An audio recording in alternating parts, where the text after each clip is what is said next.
Hello again, Samuel here. I hope everyone is feeling very, very good on this beautiful full moon and all the wonderful things that the full moon brings to us, apart from a bright light in the sky at night. Those of us who are sensitive to it obviously are very aware of what it brings. So in the light of that, I would like to share a few things this evening.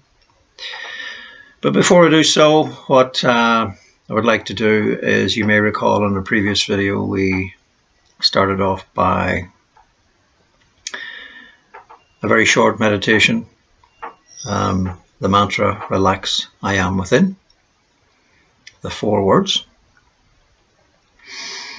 So with that we shall start. So if you could find a quiet place, sit, relax, and take a couple of deep breaths in through the nose and out through the mouth. So with this next breath,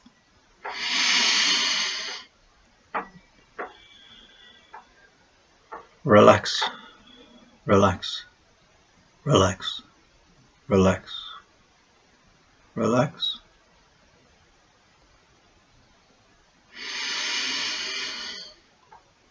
I am, I am, I am, I am.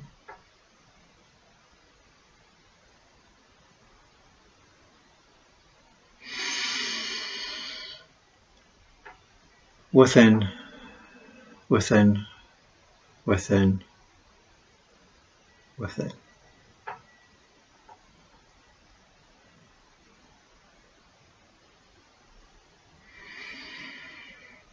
Okay, I hope you're feeling that sense of centeredness and togetherness and oneness between your soul, heart, mind and body. Because that's essentially what we're going to share this evening, is that we have moved from an era of segregation, an era of separation, into an era of integration, of oneness and of harmony. For aeons, many, many years, thousands perhaps, who knows, hundreds of thousands of years, we as human beings have been living predominantly from our heads. And this has not only created challenges within ourselves, but within the collective selves as a species, which has impacted significantly on our planet and of course each other, where we have been separate from our souls and from our hearts, and our human minds have been running amok to such an extent that we have created so much disharmony, dis-ease within our own minds and bodies, our emotional beings, and that of others, and indeed impacted upon planet Earth.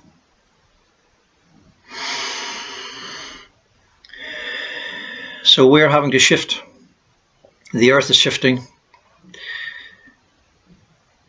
and the cosmic energy,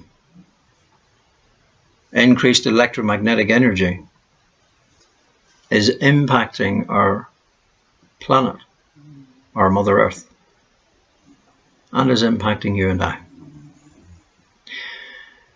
And we are being forced to shift from the head, ego, to the soul, heart, higher self. And that is bringing up all kinds of challenges. Breakdown must precede breakthrough. That's the order of it. That's the process. Those of you from a Christian tradition may recall words that say, as a man thinketh in his heart, so is he. And that applies. That's everyone, not just man. That's mankind. You as ladies, absolutely as well.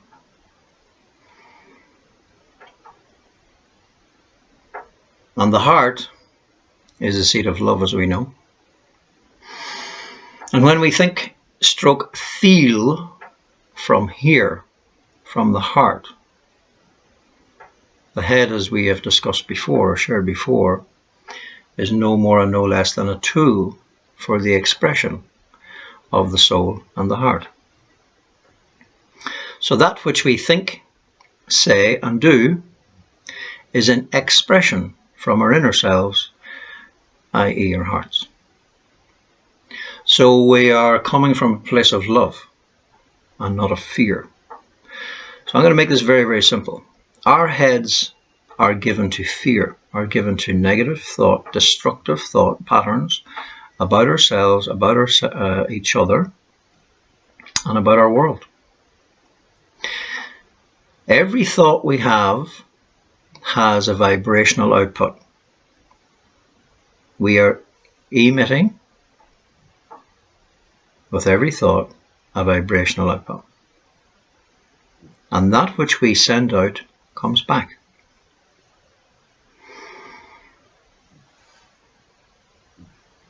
That's responsible, isn't it? We are incredibly responsible. Everything in my life in the past, present, and in the future, I will attract by my thoughts, through the law of attraction and law of vibration. So when I'm coming from my heart, which is of love, it will attract loving, creative, constructive, harmonious things and people into my life. And it will deflect or divert inharmonious, destructive, diseased situations and people from my life, as it will in everyone's life. So when we come to that awareness that every thought we actually have has a vibrational frequency, we can choose which we want to live in. Do we want to live in fear, i.e. the head, from the head? Or do we want to live from our hearts, our inner selves, and create beautiful, harmonious lives? Lives of ease, lives of pleasure, full of peace, joy, and goodness and all those wonderful things. Because that's the bottom line. We are responsible. That may be a harsh truth for us to get our heads around. Because believe me, the head doesn't want to hear that.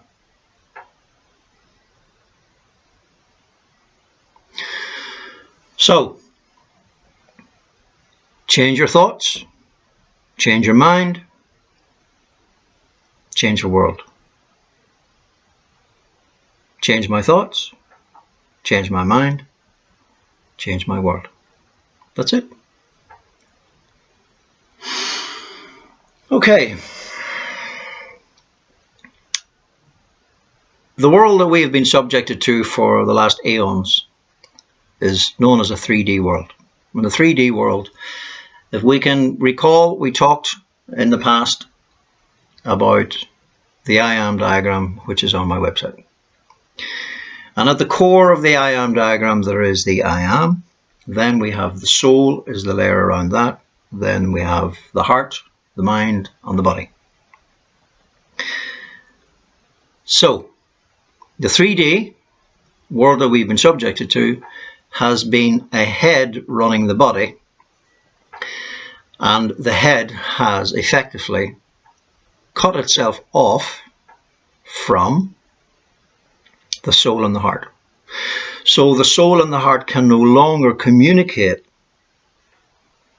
to the head and the body because a wall of separation has been created around or built around the heart to stop love flowing in and out of our being. Because the ego effectively wants to maintain control out of fear of loss of its control. And effectively what that does is attract situations and people of the same frequency. Separation from our true selves, separation from source, and living in fear. That's the 3D world. What is currently happening is that we are being forced to change, whether we like it or not. And we can assist the process or we can resist the process.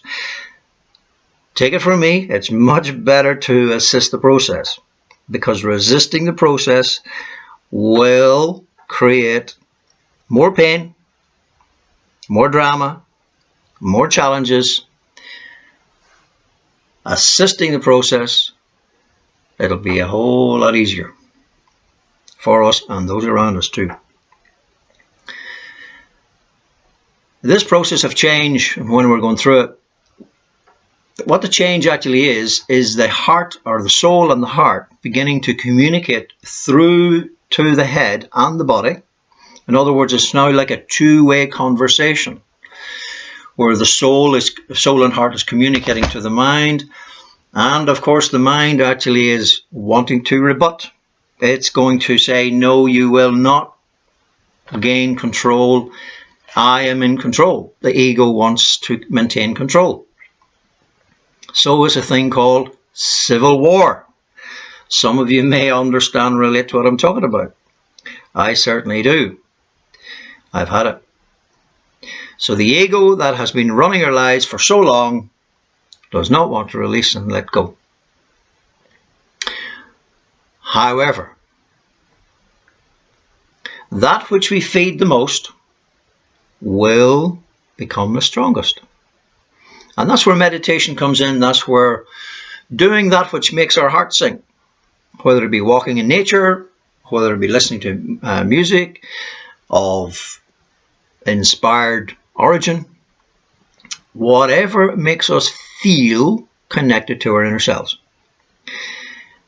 And whenever we feel stronger within ourselves and we are listening to our intuition and our insight, and we are responding to our intuition and we're responding to our insight, the spirit, soul, and the heart wins over, and eventually the mind becomes in servitude a tool for the expression of the higher self. So the lower self mind becomes in harmony with the higher self, and we no longer have civil war. We have peace, love, and harmony. Is it that simple? Yes, it is. Does the mind want to release and let go? No, it doesn't. But eventually it realizes, oh, that which is good for the soul and the heart and the body is also good for me. It eventually gets the message. Then what we actually have is no longer civil war. We are in peace. We live in peace. We have inner peace emanating from our lives. We are in love.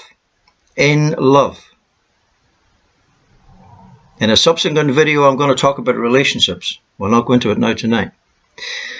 But this feeling of in love is literally in love within our higher selves, where we have an 18-inch journey from our heads into our hearts, and we fall in love. An 18-inch drop from our heads to our hearts. We have fallen into love. Then the soul, heart, mind and body are all on the one level. There is no more toing and froing between the higher self and the lower self. There is only one self. The lower self is now in harmony and integrated with the higher self, and the higher self has merged and integrated with the lower self, and now we are at one, no longer feeling alone. This feeling of separation or aloneness is a mindset, literally a mindset. That's all it is, no more and no less. And when we integrate soul, heart, mind and body, and we listen to our intuition, and we are responding to our insights, then we are at one. At one with what? At one with our I am within ourselves, and at one with the I am within everyone and everything. Where we literally can embrace the truth of the words Mother Earth. We are one with nature, and we are one with all creation, because the same spirit that resides in you and resides in me resides in everything. We are one. And that's where the word namaste comes from. The light that is in me, or the God that is in me, or the source that is in me, greets the God, source, or light that is in you. I am you, and you are me. We are all one. No more separation, no more segregation, integration, all for one and one for all. And what does that actually mean? When we are thinking from our hearts, feeling from our hearts, expressing from our hearts, in thought, word and in deed, that which pertains to my well-being pertains to the well-being of all. That pertains to the well-being of all, pertains to the well-being of the individual, and vice versa. We are indeed very responsible. It's a wonderful place to live. Living in peace, living in joy, living in oneness, one with ourselves. No more battle between the head and the heart, the ego and the higher self. Living in peace and harmony with ourselves and with each other.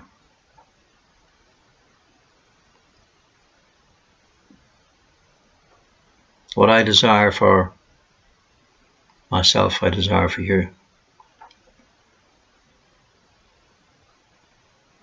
So be it. Thanks for listening. We'll see you again very soon. Bye for now.